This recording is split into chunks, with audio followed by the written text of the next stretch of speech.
customer? Or have you taken a wrong turn en route to the artisanal cheese shop? Door was open.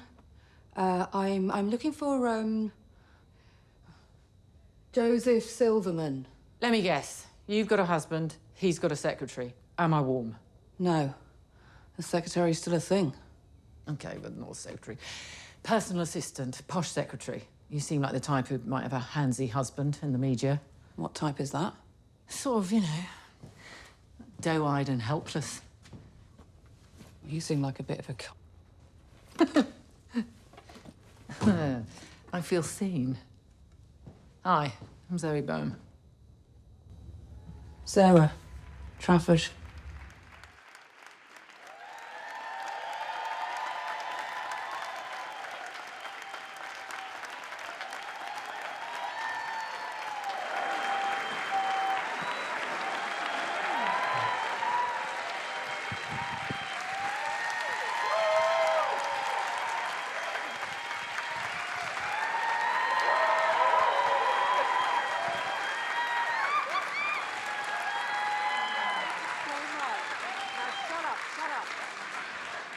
I mean that in a very caring way.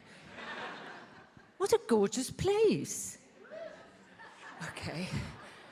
Are you ready, Helen? I'm so ready because I have a script. Hi, everyone. I'm Helen Shaw. I'm not actually going to do the whole script. I'm going to hit the highlights. I'm Helen Shaw. Hello. Hello. I'm so happy to welcome you to the 26th Annual New Yorker Festival. And we are joined, obviously, by Emma Thompson.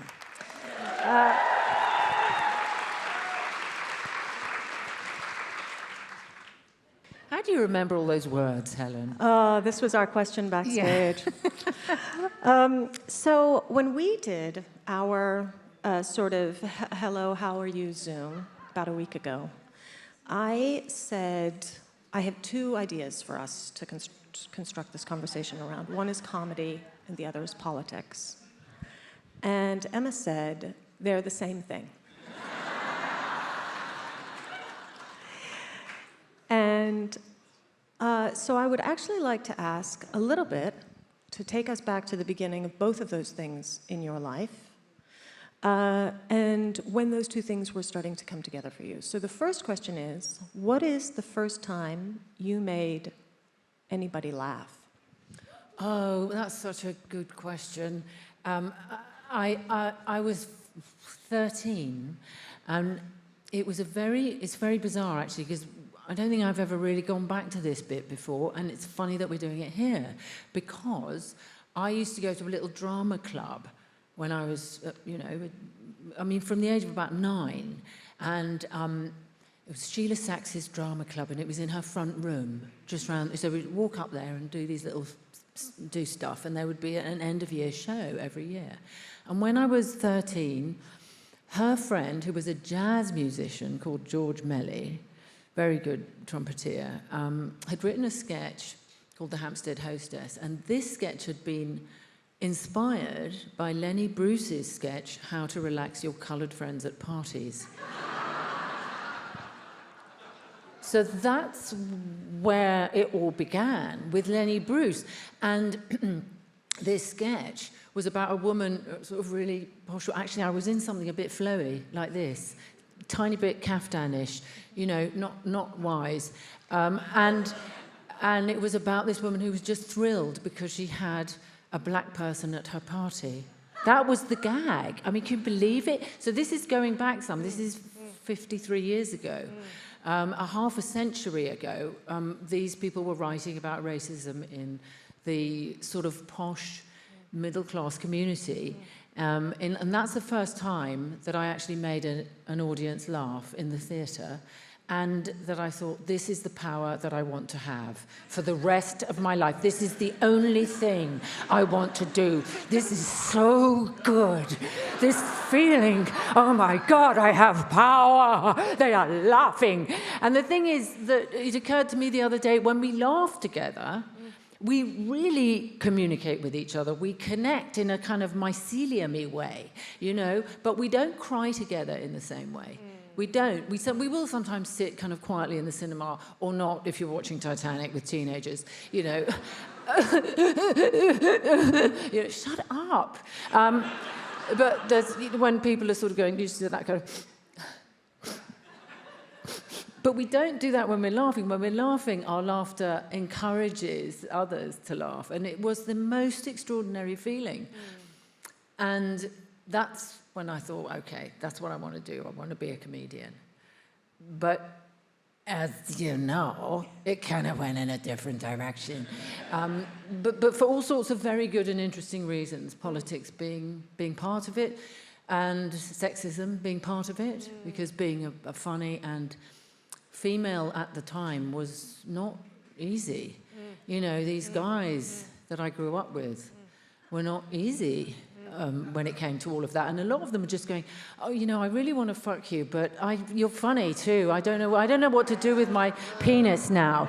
You know, I've just had a really good laugh. I've lost my erection. You know, there was just this kind of really difficult thing. And a lot of my comedy actually was about male genital hygiene. Yeah. Sure. Because at the time, well, herpes was big. It was really big, you know, so a lot of my material was about herpes and Margaret Thatcher, both equally difficult to get rid of. And then there was stuff about thrush, you know, candida and yogurt and tampons, and it was hard. It was quite hard for people. And then I would go into the audience and I would look at men and I'd go, do you clean it? No, but I mean, really, do you clean it? Like, do you really get in there with a cotton bud? And that would happen. They would go, oh, and then there would be a lot of this. There would be a lot of, you know, and there would be a lot of just that. And women just going, yeah. Could you? So those were part of the beginnings, yes. And it was all very political, actually. So when you are at university, you are also doing sketch comedy, and I assume that sketch also becomes quite naturally political, simply because it's social observation. So at university, I discovered two things.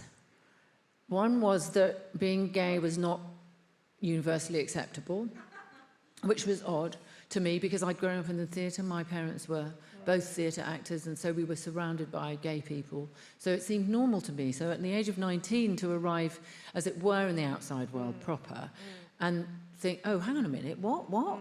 I had the converse experience, if you know what I mean.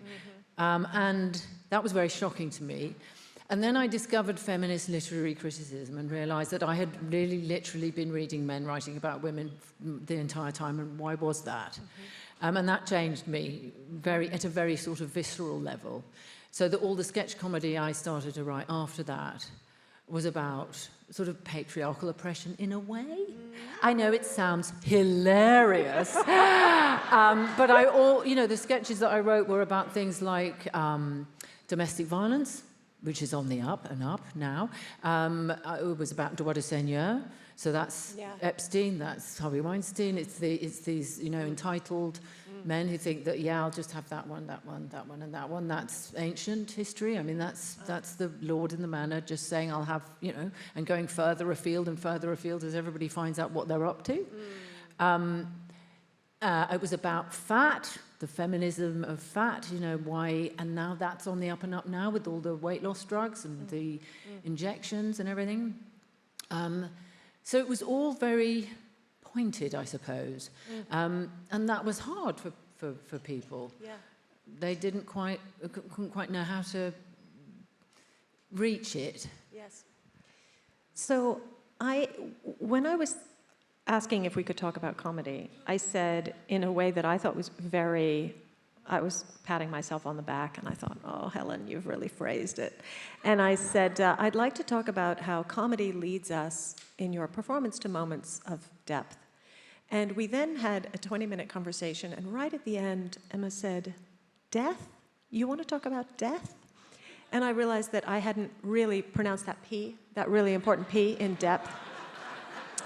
And so with that in mind, I want us to watch one of my touchstone moments in your film career. One of the things I was supposed to tell you about, in fact, at the beginning, because the iPad told me to do it and then I just didn't do it, is that Emma Thompson has won Academy Awards. But I really think the people in the room, based on the volume of applause, knew that. And so, but this is Sense and Sensibility is not only one of the great roles, but also one of the great scripts. And so this is what I meant when I said only a great comic technician could lead to a moment of depth. So can we see the clip? In view of the change in my circumstances, I felt it only right that she be released from our engagement. At any rate, they were married last week and are now in Plymouth.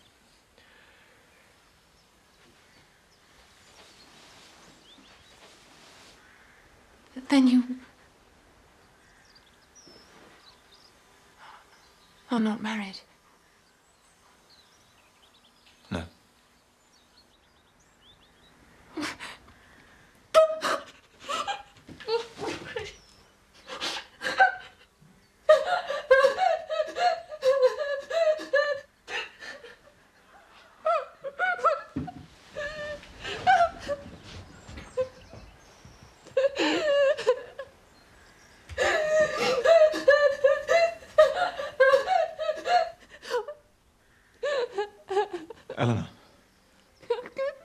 Eleanor, I met Lucy when I was very young. Had I had an active profession, I should never have felt such an idle, foolish inclination. My behavior at Norland was very wrong. But I convinced myself that you felt only friendship for me, and that it was my heart alone that I was risking. I've come here with no expectations, only to profess, now that I am at liberty to do so, that my heart is, and always will be, yours.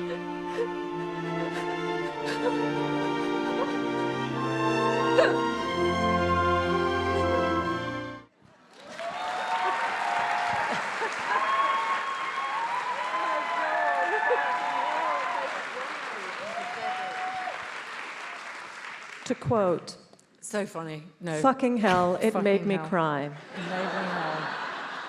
Well, it's just, you know, it's history, isn't it? And it's kind of, but the funniest thing about that scene was that Edward's speech, because I wrote Edward for Hugh before he did Four Weddings and I'm More Famous Than God Now. And I loved that speech. It didn't change for the years I wrote the thing. It always changed, it stayed the same. And we started to rehearse it, and Hugh said to Ang Lee, the director, is she going to do it like that? I said, what do you mean? Are you going to cry all the way through my speech? And I said, yeah. And he said, but you can't do that. I said, but it's funny. I'm going to do it. It's funny. That's the gag. And it's one of those examples of something working so much better because it's funny. And you're laughing, but at the same time, instead of, you know, those shallow laughs that you can have sometimes, and there's a lot of shallow humour, but then there's humour that goes ever so deep. And, you know, you find yourself crying and laughing at the same time. And that's my favourite kind. Mm. I did actually. Sympathetic audience, may I say? Yeah, no, we brought them nicely down. warm for a Sunday morning. Yeah. Have you all been at the booze? They're crying too. I did think that maybe an alternative title for the talk should be Emma Gently Explains Comedy to Men. But we didn't go that way. But one of the things, is it all right if I introduce the monologue? Yeah. Is we have a chance to see sort of how she does it in person. So do you want to introduce what you have with you?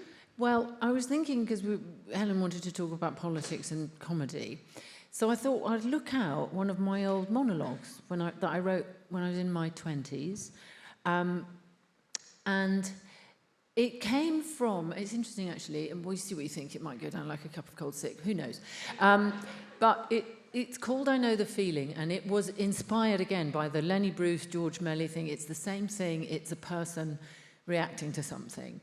And I wrote it at a time when hundreds of thousands of refugees from Vietnam were leaving Vietnam. It was after the war ended in '75, and a lot of them arrived in the UK, and they were called the boat people, Vietnamese boat people. I don't know if you remember, but it was a massive exodus of a particular section of Vietnamese society.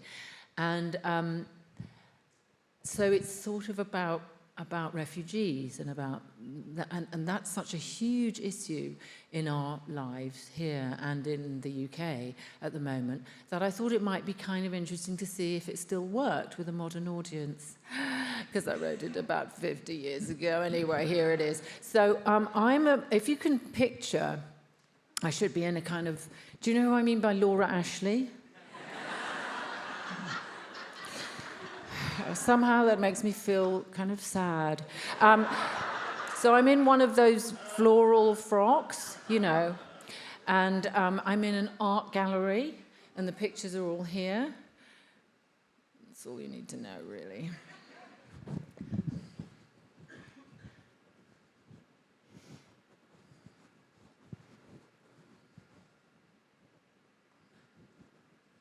Hello. It's warm for once. Balmy. Don't often get balmy nights in England. You probably get a few where you come from, probably, don't you? Balmy, warm. I like that one. In the silver frame. That's a nice sort of blue effect, isn't it? I'm terribly sorry, I don't know your name. Ho Piet Min. Oh, that's it. Oh, it's Vietnamese. Oh, hello, how exciting. Hello, I'm Marjorie. How do you do? Are you a boat person? Oh, well, I've been hearing a lot about you. Yes, well done. How was the journey? Oh, yes. I know the feeling. Yes. Oh, I can imagine. No, I crewed on a yacht once off the Scilly Isles, and I got, it was hell, honestly, sick as a dog. But well done, you're here. Big, full marks. Did you see the documentary the other day about Vietnam? Oh, no, nor did I. No, but I hear it was awfully good. Belinda? This is, Ho. Oh, sorry, Min. Oh, it's the other way round. Oh, I see. Oh, this is Min. He's from... Oh, hasn't he got a lovely smile? Yes, thanks. I'd love another one. How do you find London? Do you like the food here? What do you eat? Baked beans. Oh, well, that's very traditional. What's like food-wise where you are from?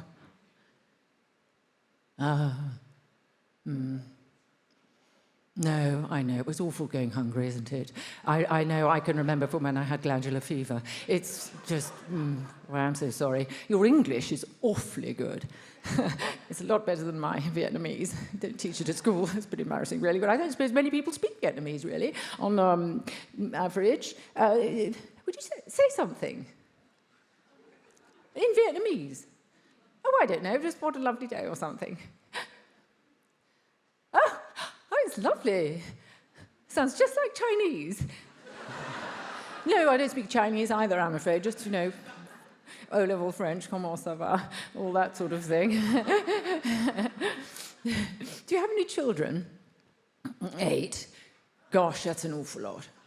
That's a handful. Are they all with you? Oh, yes. Well, it's awful when you have to leave them behind, isn't it? I remember from when we went to the Maldives, all their little faces pressed up against the windows. They thought we were never going to come back. Silly fillies. Do you have a job? Do you do work? What? These? You painted them? Oh. Oh, how terribly embarrassing. I'm so sorry. I didn't realise that you were...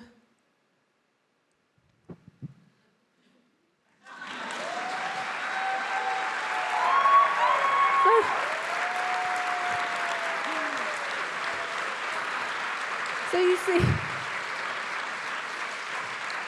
poor Marjorie, she just wanted to say, I know how you feel, but she was completely incapable of not trying to empathise.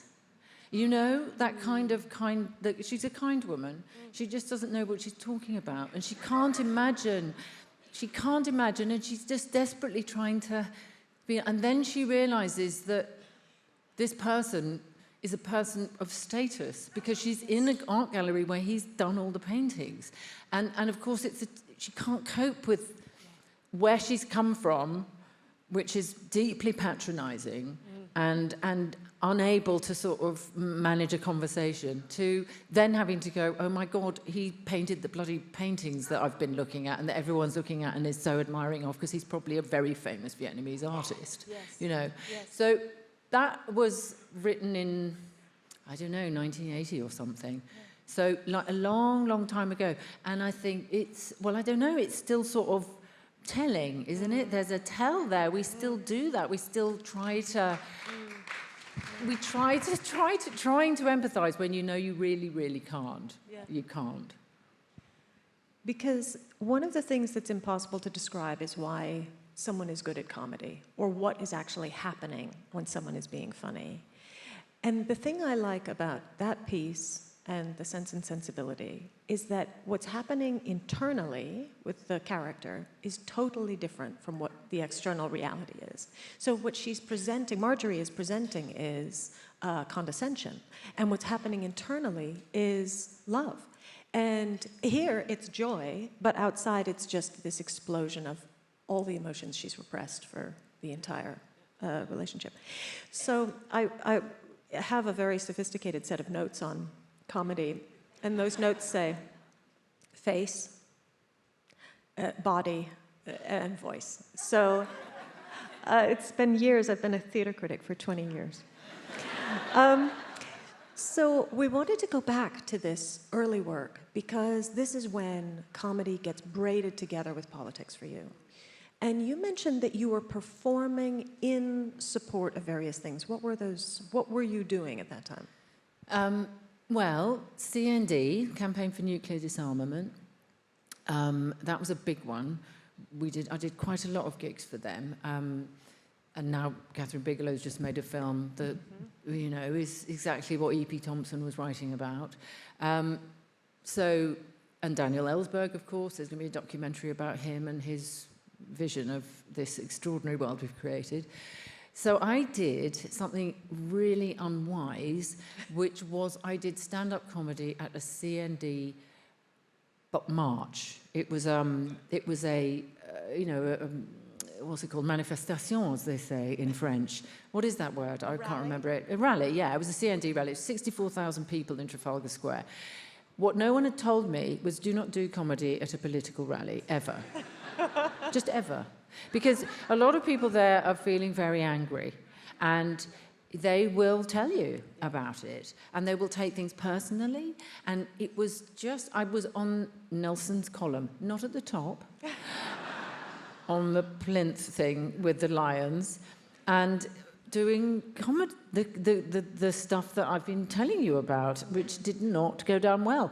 And yet, there was something about that era. There were an awful lot of huge demonstrations, not only about CND. At the time, we were still allowed to demonstrate. Now we have police powers in our country that's beginning to prevent that from happening, which is extremely dangerous in a democracy. We do not want that. But a lot of the other gigs that I used to do, partly because it was the only gigs I could get, and they were free, of course. I was free. I didn't cost anything. Yeah. I did cost a little bit on my 25th birthday, my 25th birthday, I did 40 minutes of stand-up comedy at Croydon Warehouse. You don't want to know. I got 60 quid in my hand for that, and it was fantastic because it was just the words that I'd written, the microphone, and the people, and that earned me money. It was like it had just fallen down from the sky. It was extraordinary. And then I did gigs there were an awful lot of solidarity campaigns with the countries in South America that were under the thumb of dictatorships. So there were a lot of Chilean and Argentinian refugees. And what I learnt from them was also never put on a black hat and say a sad poem about torture, because that's just no fun for anyone.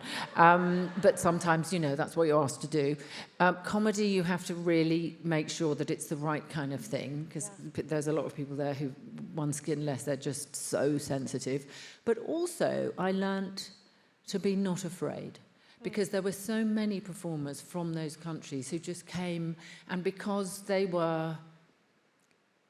had this extraordinary political purpose. Yeah. And I think that it's the thing that allowed Nelson Mandela and so many people, they survive in long periods of solitary confinement because they have this purpose right deep within them. Yeah. And these people who came to do these benefit concerts just had this joyful political purpose.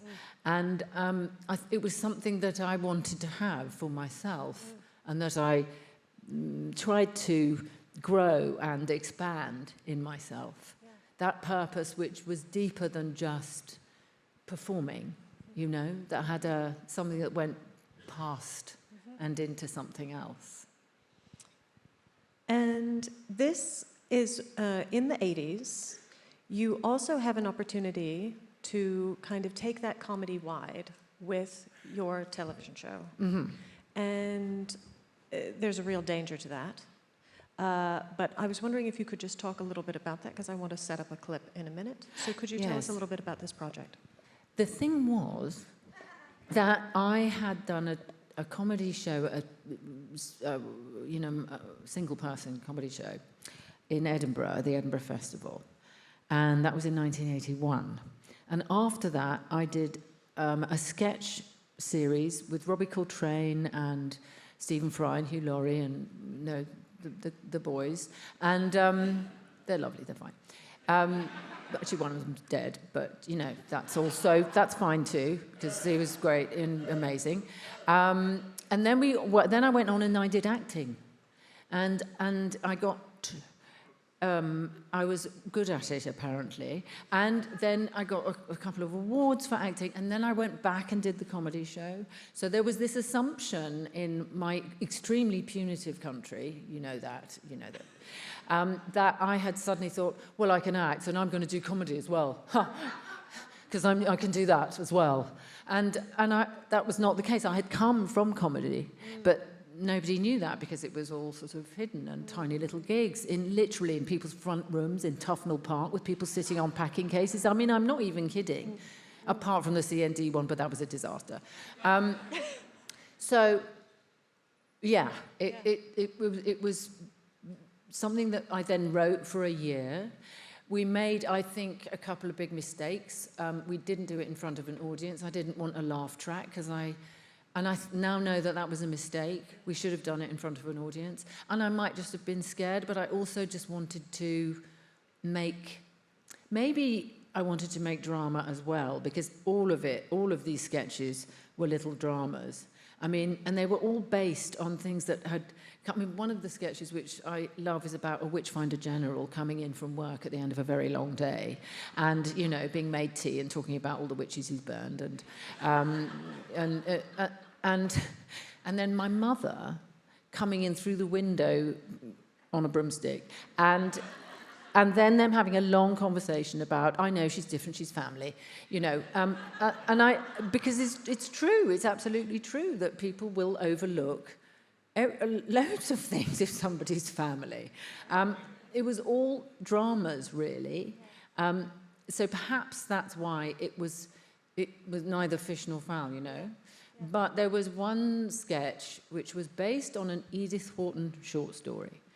about a woman who comes home having been basically sort of sold to some immensely rich person, in the way that Wharton wrote so brilliantly about marriage and the ignorance that existed in marriage and the ignorance of sex that women, you know, floundered under. I mean, what a repressive thing to do, not tell anyone how it works, and then suddenly someone turns up with that.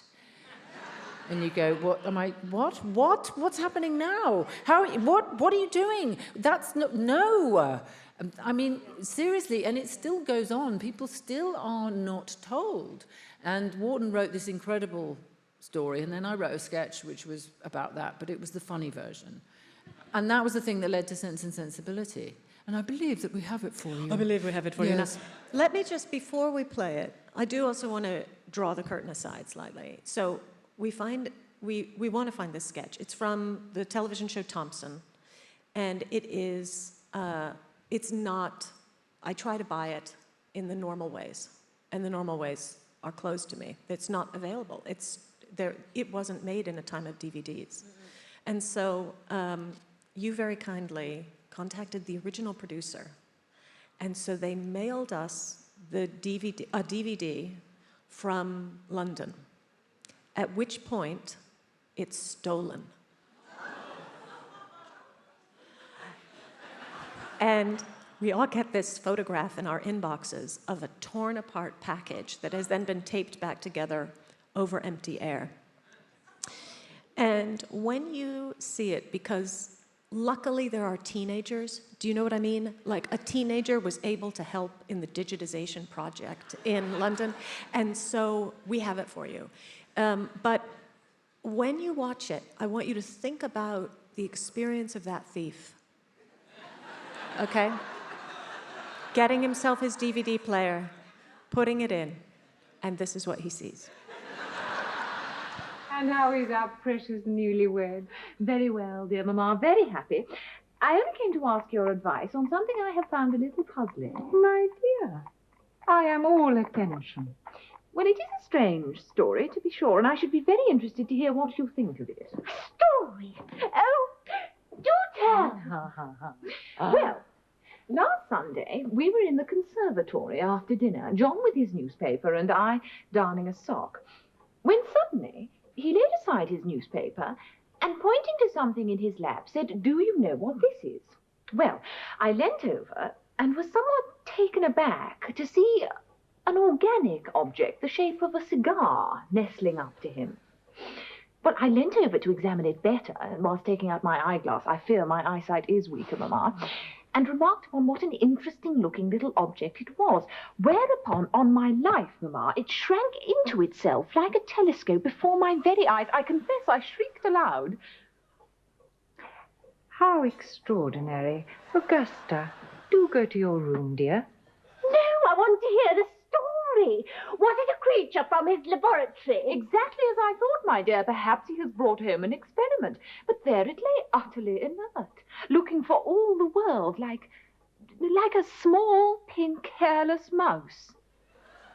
Augusta, I do wish you would fetch me some darning wool. No, I want to hear about the mouse. And so you shall, my dear. I examined it with some disgust, and then said that whatever it was, it seemed to be dead, at which point John heaved a great sigh and rose to leave the room. And here is the strangest part of the matter. For instead of dropping to the floor, as I had expected and feared, for indeed I would have had to have summoned Matilda to brush it up, for I could not have touched it for all the world.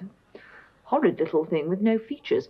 However, it remained hanging from John's midriff as though clinging on for dear life. He turned to leave the room with the creature still clutching onto him, and when I quizzed him about it later that evening, he declined to discuss the matter. Is it not strange, Mamma? I want to see the mouse. Augusta.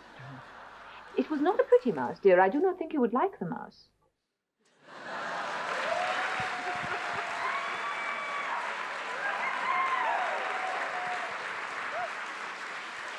We should have had a laugh track. We should have had a laugh track. That's my mother and my sister, by the way. My actual mother and sister.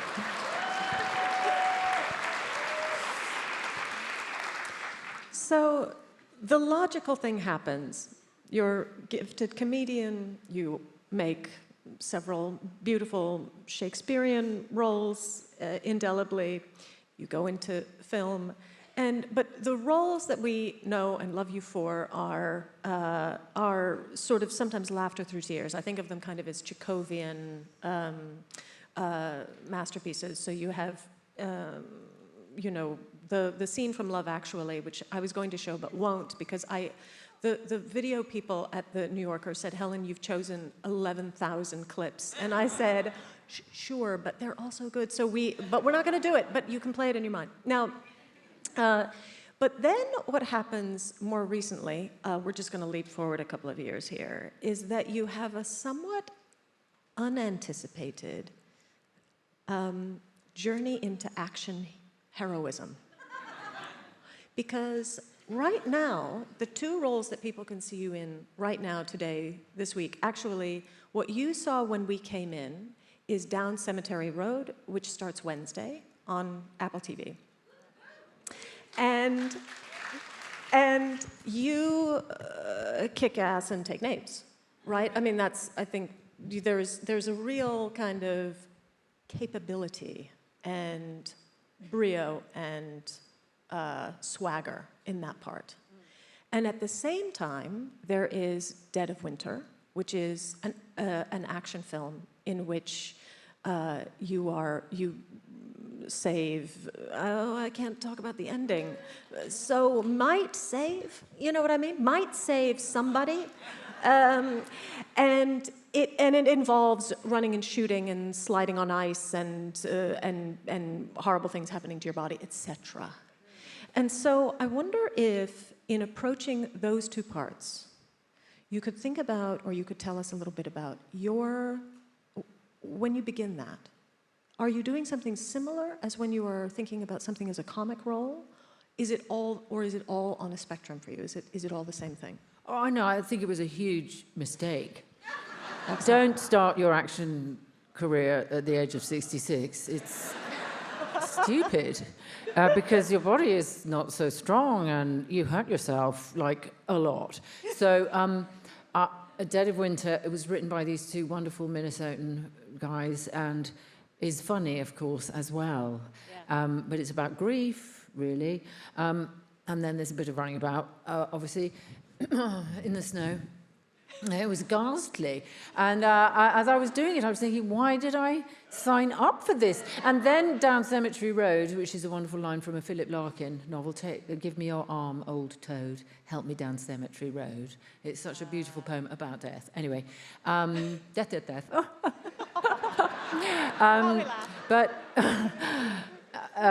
So the character in Down Cemetery Road is, oddly enough, I think she circles back to my teenage years, because I think of her as someone who decided quite early on, having grown up in the seamy streets of Camden Town in London, you know, going to a girls' school where there are guys outside at the end of the school day exposing themselves, which is what happened all the time when I was going to school. I mean, it was just normal. It was a normal thing. You just like, oh, you got that guy there, and there was all that going on. And it was, of course, it was a girls' school, so women they'd only just decided that we were allowed to be educated, and so the school was in the middle of just roads, you know, and traffic. So I'm surprised any of us survived the carbon monoxide poisoning that we all suffered from during those 7 years. But it was a great school. But Zoe, I think, has decided early on, probably owing to not a great childhood and not very supportive parents, not to be a good girl. Bliss. Imagine that. Imagine not having to be polite to everyone. Imagine not having to, you know, do those things, be a nice wife, a nice mother, a good mother, a really nice person, a very caring person, and making sure that everybody's okay all the time, because that's what you do, because otherwise you're being selfish. Not to be a good girl, I think, is one of the most revolutionary things any woman can do. I really mean it, because And believe me, I was a good girl. I was very good. And I can still put my back into it, being a good girl.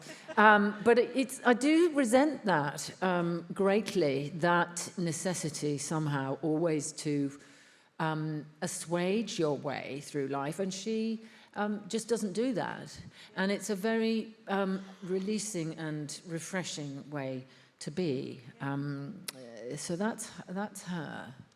Because in this complex comic analysis I was doing, that it requires a face, body, and voice, is I think you can see just in the way that she's standing in that clip, when you're, I think very wisely, it pulls back and shows your whole body as you're standing in the doorway, and then you're going to come forward and shake her hand, is you see how kind of completely unbound the character is, right? Shoulders are back, there's no tension. Yeah. And there's also a lot of really good sex in this, for you in this, you know, like, and spoiler, and that also feels like a political act, to be really comfortable and funny in bed, frankly. If I'm not going to make them find it and play it, but last night I was watching the sex scene from The Tall Guy. Oh. That is a hell of a sex scene. Jeff Goldblum. He was so wonderful. We both had indigestion for 2 weeks beforehand because we were so frightened. And then we spent 3 days basically nude, completely nude. And yeah, absolutely.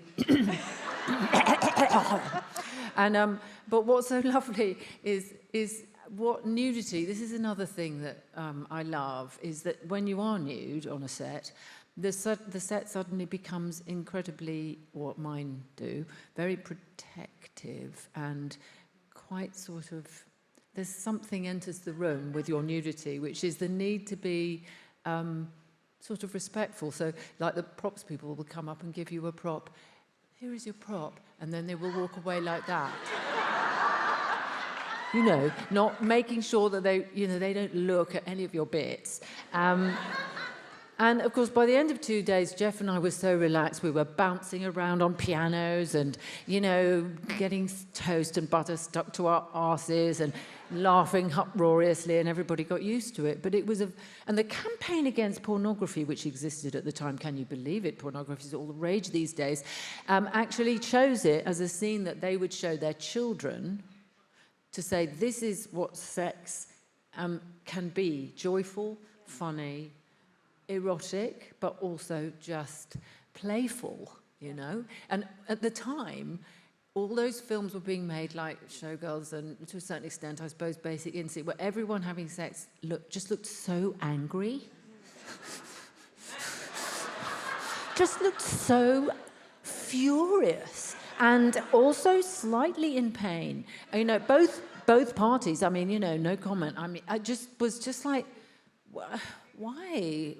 Why is that how it's supposed to be? Everyone just has that kind of, look, strain, not good for the heart, you know. This leads me to our very final clip, which is from a beautiful recent film, Good Luck to You, Leo Grand. And Is that my daughter? Woo. Yes. Thank you to the planted woo in the crowd. And this is, when I think about just pure comic technique, about how tension moves around your body and then releases out of sort of surprising molecules. This is the scene that I think of. Can we watch that, please?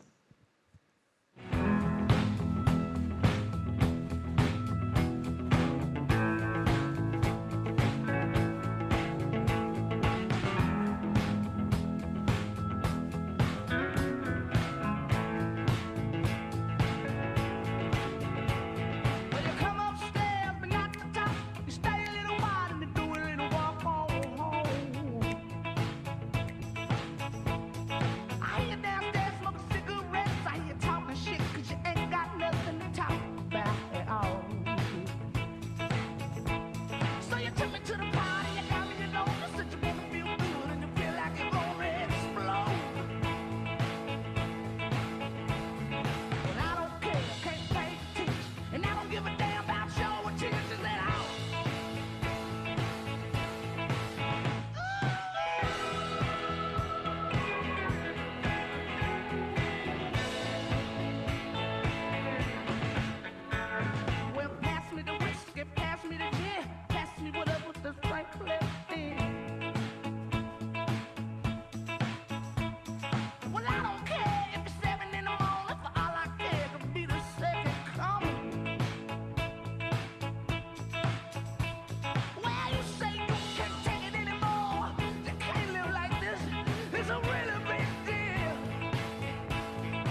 You know, that film, we shot that in 3 weeks during COVID.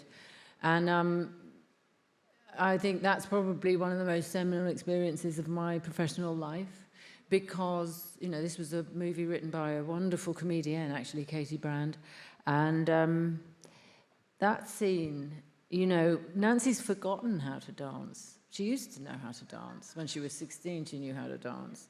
And she watches him and then she copies him a bit. And then slowly she finds her groove, you know, and she gets back into it. And then the phone rings and it's her daughter and she goes back to being a good girl. And Nancy is the person who's been the good girl all her life. She's done everything right. Everything's right. She's ticked all the boxes. And she's got to the age of whatever, 60, whatever, and gone, I haven't lived. I've forgotten to live. I wasn't able to live. That path wasn't open to me. There were too many other roles I could take that were so approved of. This is the thing. You know, you go and do the good thing and everyone says, this is great, you're doing so good, this is great what you're doing. Yes, you're a good teacher and you're a good mother and you're a good wife, and everyone goes, okay, well, fine. And then suddenly you go, but what about what's inside me? For so many women, they don't know what they want because no one's ever asked them, least of all them. So what Nancy does, which is one of the bravest things I've ever seen anyone do, I've never seen a story like this, is she actually hires a sex worker. And at the end of the movie, Sophie Hyde, the wonderful director, said, well, you need to stand in front of the mirror naked. And that was very hard. I have written all my life about the punitive societal need for women to be thin, which exists in our societies, in northern societies, rich societies, not elsewhere. And I've written about it. That was one of the first sketches I wrote, was called Auto-Cannibalism. Eat yourself to within an optimum body weight. And I didn't realise, you know, that actually, of course, that's about anorexia, which many, many people suffer from and die from. It kills more than any other mental illness, actually. So there I was up against my own internal sort of self-hatred and loathing. So I thought, what am I going to do? I went and had a look at Cranach's beautiful paintings of Adam and Eve, because I thought, I've got to find something sort of prelapsarian, you know, because when did I decide that I was the wrong shape? About when I was 13, about the same age as I was finding out it was great to make people laugh. I was also thinking, hey, it would be great to be thin. That would be better. You know, that was the time when you went to the school canteen and said, I'll have a yogurt, you know, and then spent the rest of the afternoon half asleep because you hadn't eaten enough. Just this ridiculous, as though somehow as soon as women started to be able to afford things, they were asked to spend it all on diet products. You know, as soon as they started to take space, they were asked to get smaller. That's how it appears to me in the 20th century. So anyway, I went and looked at all these beautiful pictures, and I saw Adam and Eve in these pictures. They always stand, in these medieval pictures, you know, they stand with one knee bent. You can't quite see because of my trousers, but just sort of stood there like that, very, very relaxed. And so I tried to do that. And I'll tell you, it was one of the most difficult things I've ever done. Because who does that? Who stands in front of a mirror? I mean, male or female now, I think, and just looks at it and is able, without judgment, simply to accept. I'm not saying we should just be going, hey, well done. You know, no, not that. Just not to judge. We're encouraged to hate our bodies. And there's so many products out there that encourage us to hate our bodies because they're saying this isn't good enough and that's not good enough. And models are tiny and yet are given curves by clever photography, you know. And so I did a lot of travel for that movie because I was so passionate about it, and I had so many interesting conversations with the audience members afterwards. But oftentimes people would come up to me and say, oh, I saw that film you did. It was so brave. Which is another way of saying, you're so fat. And I would just go, thank you so much. Thank you. But you could see in their eyes that it was as though I had just appeared in the centre pages of National Geographic. You know, that something had come into their vision that wasn't, it was just weird. Why would you see that body on the screen? It's huge. I mean, Daryl and I went to the Berlin Film Festival and watched it there. You know, this huge screen. And there it is, your body, which is very well lit. You need to shoot. But you know, you can't say that. I couldn't ever say that about myself. I couldn't, and I admit that to you all with an open heart, because I know you understand. But it was nonetheless a revolutionary film, and I'm very, very proud that we made it.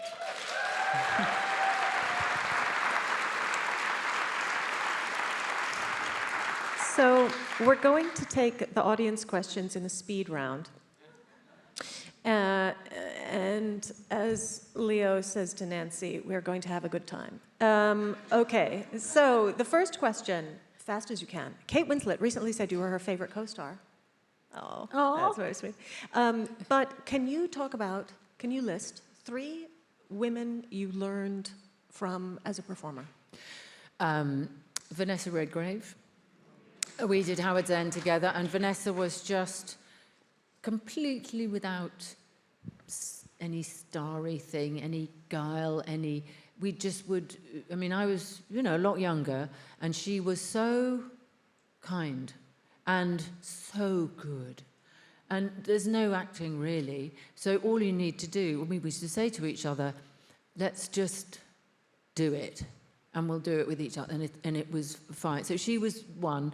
And my mum, watching my mother doing things like Ibsen and Shakespeare, seeing her on stage, seeing her change, just seeing someone who was your mother and then doing something so foreign and strange. And oh God, co-stars. Fuck. Women directors, what? maybe? Working with a woman director or a woman Oh, playwright, yeah. I mean, Sophie, absolutely, our Australian Sophie on director Leo on Grand. Good Luck to Leo Grand. Yeah. So, well, the thing about Sophie was that she held us very safe. Yeah. Both Daryl and I needed to be very, very safe. Because Daryl also was frightened. And we used to talk about the irony of him looking the way he looks, like a unicorn, and thinking, why are you bloody... And we did this wonderful exercise. I do recommend it. Just get a load of big paper, and you lie on the ground naked, and you get your partner to draw around you, and you make a sort of body map, and then you write on the map the bits of your body that you like or you don't like or you feel are scarred internally or externally. And it was such a good thing to do. And we did that one day, and Sophie had to take her clothes off as well. So the 3 of us spent the day nude. And by the end of it, you see, you're fine. You've forgotten, really. Yeah. But it's a very humbling and levelling thing, nudity. Let's all take it. We've locked the doors, and you can't leave until you're naked. So this is about writing. And are you writing now? Am I writing? Are you writing right now? Yes. Yes. I am. I'm writing 3 things. One is the musical version, please don't judge me, of Nanny McPhee. So we've been writing this for 8 years, and as it turns out to be about grief. It's about grief. It's about loss and us not being able to face our losses. And suddenly my grandmother's voice is coming through saying, your heart's no good as a heart until it's been broken at least 10 times. Isn't that a good remark? Because of the scarring, which makes it stronger. So one of our songs is called Patchwork Heart. You heard it here first. Anyway, so I'm writing that. I've done an adaptation of Pat Barker's book, The Silence of the Girls, because one of my great passions is the Trojan War. So this is about Briseis, Achilles' slave queen. And Pat had written this wonderful, wonderful book, and I was asked to adapt it. And during the adaptation, I realised something quite interesting that I want to share, because I've only started to think about it and talk about it now, which is that films about war often overlook what women have to cope with in war. And often that's because rape is a weapon of war, always has been, always will be. And we are not ashamed of killing and being killed, but we are ashamed of raping and being raped. So we don't make films about the shameful things. And that's one of the reasons why women's experience of war is so often glossed over. We don't know the stories because we can't bear to tell them. And we were sending the film out to various people, and they just kept on coming back saying it's a little bit rapey. And I said, yeah, that's what it's about. They were taken, these women were taken, and that is an act of war. So if we don't see them surviving and doing these extraordinary acts of heroism, trying to protect the young, putting their bodies first, the way in which women always behave in war, but we don't tell those stories. So that's another thing I'm writing. Yes. Bravo, bravo. So, we have 49 seconds. We now have 46 seconds. And I just wanted to read one thing, which is Alan Rickman's diaries were published. And so I was looking through them, because of course we've worked together. And he says this thing about you. He calls you a Rolls Royce after a day on the set. And then in one of the first meetings, he says, "What an easy, enjoyable person. She says fuck a lot."